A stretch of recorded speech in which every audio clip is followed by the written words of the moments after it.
नमस्कार दोस्तों, बहुत बहुत स्वागत आप सभी का हमारे YouTube चैनल गुरुजी का स्कूल में। तो कैसे हैं आप सब दोस्तों? जैसे ही आपके MTS 2019 का रिजल्ट आया तो हमारे पास कमेंट आने शुरू हो गए कि सर डॉक्यूमेंट वेरिफिकेशन में आपको कौन कौन से डॉक्यूमेंट्स लेके जाने होंगे, आपको क्या एड्रेस प्रूफ भी लेके जाना है, कास्ट सर्टिफिकेट आपका कब का होना चाहिए या किस फॉर्मेट का होना चाहिए, और जो आपका एजुकेशन सर्टिफिकेट लेके जाने हैं क्या वो बस 10th के सर्टिफिकेट लेके जाना है या जो आपके हायर एजुकेशन सर्टिफिकेट हैं उनका भी कुछ यूज़ होगा आपके डीवी में, या और अदर डॉक्यूमेंट्स आपको कौन से लेके जाने हैं, कौन से सर्टिफिकेट लेके जाने हैं, कब के वो बने होने चाहिए, क्या उनका फॉर्मेट होना चाहिए, किससे वो इश्यू होने चाहिए, वो सभी बातें हम आज की इस वीडियो में डिस्कस करने वाले हैं। दोस्तों आप सभी लोगों के कमेंट्स आए थे और उन्हीं सभी कमेंट्स का हम आज की इस वीडियो में जवाब देने वाले हैं।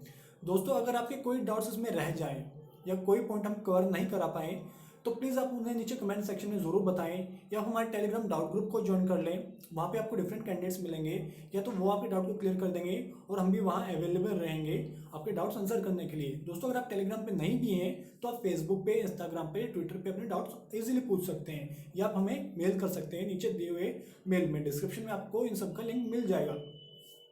दोस्तों वीडियोस को शुरू करने से पहले मैं एक छोटी सी रिक्वेस्ट करना चाहूँगा आप सभी से कि अगर अभी तक आपने हमारे चैनल को सब्सक्राइब नहीं किया है तो प्लीज़ हमारे चैनल को सब्सक्राइब करके बेल आइकन दबा लें, जिससे कि आप आने वाले किसी भी ज़रूरी वीडियो को, किसी भी ज़रूरी इन्फॉर्मेशन को, किसी भी इंपॉर्टेंट अपडेट को मिस ना कर पाएँ। और दोस्तों अगर आपको वीडियो पसंद आए तो उसे लाइक करके शेयर जरूर कर देना, इससे हमें भी मोटिवेशन मिलेगी आपके लिए नई नई वीडियोज़ लाने के लिए, और ये वीडियो उन तक भी पहुँच जाएगा जिनका भी डीवी होने वाला है। तो अभी शुरू करते हैं। दोस्तों हम इंपॉर्टेंट डॉक्यूमेंट्स के लिए सबसे पहले जाएंगे आपके MTS 2019 की नोटिफिकेशन में। नोटिफिकेशन में आपका क्या मेंशन था? नोटिफिकेशन में आपके पॉइंट नंबर 15 में डीवी के बारे में कहा गया है। इसमें पहला पॉइंट है आपका कि नीचे दिए हुए जो भी डॉक्यूमेंट्स मेंशन किए हैं 15.3 नंबर पॉइंट में, वो सारे आपको लेके जाने हैं। अगर आप नहीं लेके जाते हो तो आपको नुकसान हो सकता है, प्रॉब्लम हो सकती है। सबसे पहला आपको लेके जाना, आपको फोटो आईडी प्रूफ और 2 फोटोग्राफ्स, इन्होंने मिनिमम 2 फोटोग्राफ लेके जाने को बोले हैं। Colour size, recent size colour, मतलब जो आपके रिसेंट फोटोग्राफ हो, पासपोर्ट साइज और कलर फोटो होने चाहिए। वो आपको 2 बोले हैं, लेकिन आप प्लीज़ मिनिमम 4 लेके जाइएगा। कई बार ऐसा होता है, मेरे साथ भी खुद ऐसा हुआ था कि एक आधा फोटो ज़्यादा लगाना पड़ जाए। तो आप अगर 2 4 6 लेके जाओ तो कोई बोझ तो लगने वाला नहीं है, तो आप प्लीज़ लेके जाएं। 1 ओरिजिनल फोटो आईडी प्रूफ लेके जाना आपको, मतलब Aadhaar card, voter ID card, PAN card, passport, driving licence, या फिर आपका government school photo ID proof होना चाहिए, या कोई भी गवर्नमेंट इशूड आपका फोटो आईडी प्रूफ चल जाएगा, वैलिड रहेगा। इन सब के आपको नीचे जो डॉक्यूमेंट्स दिए हैं आगे मैं बताने वाला हूँ, उनकी आपको सेल्फ अटेस्टेड फोटो कॉपीज भी लेके जानी है। आप चाहें तो वहाँ पे भी इनको सेल्फ अटेस्ट कर सकते हैं उनके सामने, जैसा कि वो आपको बताएं, अगर आपको इसके रिगार्डिंग कोई डाउट है तो सब एड्रेस प्रूफ की बात करें, काफ़ी कैंडिडेट्स हमसे डाउट्स में पूछ रहे थे, कमेंट्स में पूछ रहे थे, हमारे टेलीग्राम डाउट ग्रुप में पूछ रहे थे कि क्या सर एड्रेस प्रूफ ले जाना ज़रूरी है। तो मैं बता दूं, according to my personal experience, मैंने 2 बार डीवी दिया है MTS 2016 का, तब भी मैं सिलेक्ट नहीं हो पाया था फाइनल लिस्ट में, लेकिन और CSSF 2017 का भी, तो दोनों ही बार मुझसे कभी भी एड्रेस प्रूफ नहीं मांगा गया और ना ही किसी कैंडिडेट से मांगा जाता है। अगर कोई आपसे बोल रहा है कि एड्रेस प्रूफ मांगा जाता है तो आप उसके बैकअप में मत आए, एड्रेस प्रूफ आपसे नहीं मांगा जाएगा।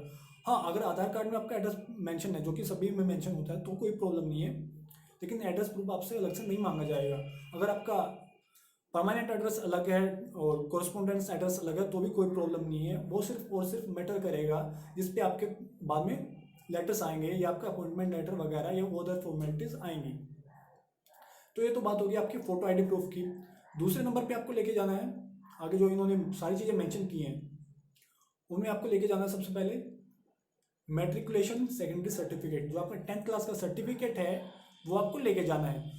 दोस्तों कई मेरे साथी ऐसे होंगे जो डिफरेंट बोर्ड से हैं, कुछ बोर्ड्स में आपका सर्टिफिकेट और मार्कशीट एक ही होती है, लेकिन कुछ बोर्ड्स में आपके दोनों डिफरेंट होते हैं, वो आपको पता होगा। तो जो मेरे साथी जिनके अलग अलग है वो प्लीज़ ध्यान दें, वो ऐसी गलती बिल्कुल ना करें कि अपनी मार्कशीट ले जाएं और सर्टिफिकेट घर भूल जाएं। तो अपना सर्टिफिकेट ज़रूर लेके जाएं। और दोस्तों एक क्वेश्चन और है आप सभी का, आपके कैंडिडेट्स का एक डाउट्स है कि जो हायर एजुकेशन है, एजुकेशन क्वालिफिकेशन जो हायर, या आपकी ITI डिप्लोमा है, या आपका कोई कंप्यूटर कोर्स है, या आपका पोस्ट ग्रेजुएशन है, ग्रेजुएशन है, या कोई और टेक्निकल कोर्स आपने किया है, तो क्या इसका फ़ायदा इसमें आपको मिलने वाला है? तो डीवी में आपको इसकी कोई ज़रूरत नहीं है, आपको सिर्फ और सिर्फ 10th क्लास का सर्टिफिकेट लेके जाना, जो उसमें एजुकेशन क्वालिफिकेशन सर्टिफिकेट मांगा गया है। तो उसकी एजुकेशन क्वालिफिकेशन आपकी मिनिमम 10th क्लास है, तो सिर्फ और सिर्फ आपको एजुकेशन क्वालिफिकेशन सर्टिफिकेट 10वीं क्लास का लेके जाना है। इसके बाद में अगर आपने 10वीं क्लास के समकक्ष इक्विवेलेंट कोई और क्वालिफिकेशन ली है तो वो आप लेके जा सकते हैं, लेकिन जहाँ से आपने वो इशू करवाए हैं, जो उसको अथॉरिटी दे रहा है, तो वहाँ से आपको लिखवा के लाना पड़ेगा कि ये वैलिड है एज अ 10th सर्टिफिकेट। फिर आपको लेके जाना है कास्ट एंड कैटेगरी सर्टिफिकेट। यहाँ मेन बात आती है, काफ़ी कैंडिडेट्स के हमसे पूछ रहे थे कि ओबीसी का जो सर्टिफिकेट है वो कब का बना होना चाहिए, क्या उसका फॉर्मेट होना चाहिए या क्या अदर सर्टिफिकेट का फॉर्मेट होना चाहिए। मैं एक बात क्लियर कर दूँ सभी कैंडिडेट्स के लिए जो हमसे बार बार पूछ रहे हैं सेम बात, जबकि हम एक कैंडिडेट का, एक व्यूअर का या एक क्वेश्चन का जवाब दे चुके हैं, सेम उसी क्वेश्चन को बार बार रिपीट कर रहे हैं। तो जो आपका फॉर्मेट होना चाहिए किसी भी सर्टिफिकेट के लिए वो सेंट्रल होना चाहिए। इस नोटिफिकेशन के नीचे भी दिए हुआ उन्होंने फॉर्मेट, और आप अगर सेंट्रल फॉर्मेट में बनवाया है, नोटिफिकेशन के अकॉर्डिंग नहीं भी है, तो इसके जैसा है तो भी कोई प्रॉब्लम नहीं है, सिर्फ वो सेंट्रल फॉर्मेट में होना चाहिए। और मिनिमम इशूइंग ऑफिसर जो होना चाहिए आपका, वो होना चाहिए आपका तहसीलदार, या आपके एरिया में जो भी आपका ऑफिसर है वो होना चाहिए, तहसीलदार के रैंक का होना चाहिए, या उससे ऊपर का रैंक का आपका होना चाहिए। एसडीएम हो सकता है या डीएम हो सकता है, कुछ भी हो सकता है, मिनिमम तहसीलदार जरूर होना चाहिए। अब इशू आता है कि आपका सर्टिफिकेट कब का बना होना चाहिए, तो इसमें एक डेट मेंशन है आपकी, पॉइंट नंबर 7 है नोटिफिकेशन में आपका, वो हम देखते हैं। पॉइंट नंबर 7 में एसएससी क्या कहता है, process of certification and format of certificates. इसमें सिंपल पहले पॉइंट में बात की गई है 7.1 में कि आपके सर्टिफिकेट जरूर होने चाहिए अगर आप रिजर्वेशन का फ़ायदा उठाना चाहते हैं, रिलैक्सेशन फ़ायदा उठाना चाहते हैं। SC, ST, OBC, PWD, ESM, EWS categories के सर्टिफिकेट होना चाहिए, और जो एक्ट होनी चाहिए पीडब्ल्यूडी कैटेगरीज के लिए वो एवं दी हुई है। इन सभी का फॉर्मेट आपका सेंट्रल होना चाहिए। यूआर के लिए कोई कैटेगरी सर्टिफिकेट नहीं होता, अगर आपके मन में कोई कंफ्यूजन है यूआर के कैटेगरी के लिए सर्टिफिकेट के लिए, तो कोई सर्टिफिकेट नहीं होता, क्योंकि उसका मतलब होता है अनरिजर्व्ड। अगर अनरिजर्व्ड है तो उसके लिए आपको कोई सर्टिफिकेट देने की जरूरत नहीं है। बात करते हैं कि आपकी डेट कब की होनी चाहिए। फॉर्मेट तो हमने बता दिया, सेंट्रल होना चाहिए और मिनिमम तहसीलदार से इशू होना चाहिए। बात करते हैं आपकी डेट कब की होनी चाहिए। क्रूशियल डेट इनकी है 29 मई 2019, मतलब जो आपकी फॉर्म फिलअप की लास्ट डेट थी एमटीएस 2019 की। अब बात आती है, काफ़ी कैंडिडेट्स हमसे पूछ रहे हैं कि सर मेरा इससे बाद का बना हुआ है, ईडब्ल्यूएस, ओबीसी या कोई अन्य सर्टिफिकेट।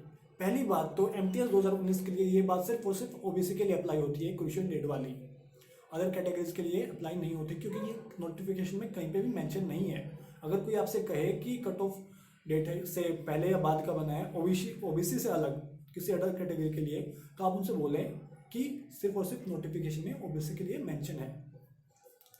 दूसरी बात, अगर आपका इस डेट से बाद का बना है, ओबीसी की बात करें हम, या फिर आपसे इस डेट से 3 साल से ज़्यादा पुराना है, क्योंकि एक रूल है जिसके हिसाब से एसएससी कहता था, रूल था बेसिकली, अब नहीं है, जिसके हिसाब से एसएससी कहता था कि आपका 3 साल से ज़्यादा पुराना नहीं होना चाहिए और क्रूशियल डेट के बाद का नहीं होना चाहिए। उसके बारे में हम बात करते हैं। तो एक नोटिफिकेशन आया था आपका 17 अगस्त 2017 को, उसको देखते हैं पहले। तो उस नोटिफिकेशन के हिसाब से एसएससी क्या कहता है, एसएससी कहता है कि विद अफेक्ट फ्रॉम, आप नोटिफिकेशन चाहे तो चेक कर सकते हैं, हम टेलीग्राम डाउट ग्रुप में डाल देंगे इसको, वहाँ पे भी आप चेक कर सकते हैं। लेकिन इसमें हम बात कर रहे हैं कि इसमें है क्या एक्चुअली, कुछ पॉइंट्स और दिए हैं इन्होंने।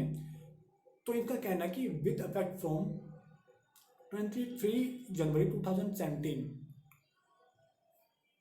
सुप्रीम कोर्ट का एक ऑर्डर आया था, ऑनरेबल सुप्रीम कोर्ट का जो हमारे हैं, उनका ऑर्डर आया था कि the commission will not insist on candidates producing OBC certificate issued within the cutoff dates 3 years before the last date of receipt of application and up to 180 days after the closing date of application mentioned in the notices। इनका इसका मतलब हुआ कि आपका जो ये SSC है वो कैंडिडेट्स पे दबाव नहीं बनाएगा कि जो आपका ओबीसी सर्टिफिकेट है वो क्रूशियल डेट के बाद का नहीं होना चाहिए और 3 साल से ज़्यादा पुराना नहीं होना चाहिए, क्योंकि ये सुप्रीम कोर्ट का ऑर्डर है। तो अगर आपको कोई कहे कि ये सर्टिफिकेट आपका वैलिड नहीं है, तो आप ये नोटिफिकेशन उनके पास लेके जाएं और उनको दिखाएं। साथ ही साथ आप एक एफिडेविट भी लेके जा सकते हैं कि उसमें जिसमें रीज़न स्पेसिफाई हो कि आप अपना सर्टिफिकेट क्यों नहीं बनवा पाए थे। लेकिन आपका ये नोटिफिकेशन सफिशिएंट रहेगा। अगर आप और सेफ्टी चाहते हैं तो आप एक एफिडेविट भी लेके जाएं, कोर्ट से बनवा लें या किसी नोटिस से बनवा लें। तो वहाँ पे आप उसमें मेंशन करें कि मेरा रीज़न ये है, मैं इस टाइम पे नहीं बनवा पाया था। तो जो रूल है इसके हिसाब से अगर आपका बाद का बना है तो उसमें क्या होगा, in cases where document verification has already been completed, या ये रूल दिया है कि अगर 2017 जनवरी 23 से पहले ही आपकी डॉक्यूमेंट वेरिफिकेशन हो चुकी है या रिजल्ट डिक्लेयर हो चुके हैं, उनकी कोई मतलब नहीं है। लेकिन जो बाद में इससे डिक्लेयर होने वाले हैं, मतलब आपका एमटीएस 2019 का या और कोई भी रिजल्ट, तो उसके लिए अप्लाई होता है। द कैंडिडेट्स में furnish prima facie proof of being OBC if already not produced, मतलब अपना ओबीसी का प्रूफ दे सकते हैं कमीशन को, उनको ओबीसी कंसिडर करने के लिए। अब बात आती है कि वो एक्सेप्ट तो कर लेंगे एसएससी, पर वो क्या कहते हैं कि आपका कैंडिडेचर है ना जो वो प्रोविजनल रहेगा, मतलब एसएससी की कोई लायबिलिटी नहीं रहेगी, एसएससी की कोई जवाबदेही नहीं रहेगी। जो आपकी अपॉइंटिंग अथॉरिटी होगी ना, जहाँ पे भी आपका अपॉइंटमेंट होगा, जो भी आपका डिपार्टमेंट इशू होगा, मिनिस्ट्री इशू होगी, जहाँ पे आपका अपॉइंटमेंट होगा, ज्वाइनिंग लेटर आएगा, subject to verification of his her claim by the user department concern as appointing authority. तो वो डिपार्टमेंट आपके डॉक्यूमेंट्स को वेरीफाई करेगा, उनकी जेन्युइननेस, मतलब वो आपके जेन्युइन है या नहीं, सिर्फ इतनी सी बात है। तो जो मेरे साथी पूछ रहे थे कि प्रोविजनल क्या सीन है, तो डीवी में क्या होता है, तीन चीज़ें होती हैं, तीन केसेस होते हैं आपके। पहला क्लियर केस, दूसरा प्रोविजनल, तीसरा रिजेक्ट। रिजेक्ट उसके लिए है जिसने कोई डॉक्यूमेंट बिल्कुल ही गलत प्रोड्यूस किया है, एजुकेशन क्वालिफिकेशन नहीं है, या फिर कोई और अदर इश्यू, नेम वगैरह में ज़्यादा इश्यू है, या उसने कोई गलत मेथड यूज़ किए हैं, सॉरी। और क्लियर उसके लिए है जिसने कोई भी प्रॉब्लम नहीं है, सारे डॉक्यूमेंट उसके ओके हैं। बात आती है प्रोविजनल की। प्रोविजनल जनरली आपका ओबीसी सर्टिफिकेट के लिए ही होता है। अगर प्रोविजनल आता भी है तो भी कोई दिक्कत नहीं, आपका सिलेक्शन ज़रूर होगा। सिर्फ आपकी जो अपॉइंटिंग अथॉरिटी होगी ना, जहाँ पे भी आपकी जॉब लगेगी, नौकरी लगेगी, वो आपके ऑफिसर्स आपके सर्टिफिकेट की वैलिडिटी चेक करेंगे। नेट से चेक कर सकते हैं या जहाँ से आपका बना है वहाँ से आपकी चेक कर सकते हैं। तो ये दो बात हुई आपकी ओबीसी सर्टिफिकेट की कि आपका कब का होना चाहिए। बाद का भी है तो भी वैलिड है, सिर्फ और सिर्फ आपको प्रोविजनल मिलेगा, कोई प्रॉब्लम नहीं आएगी। हम बात करते हैं अदर डॉक्यूमेंट्स की, जो बाकी डॉक्यूमेंट्स आपके। पॉइंट नंबर 15 पे जाते हैं हम फिर से।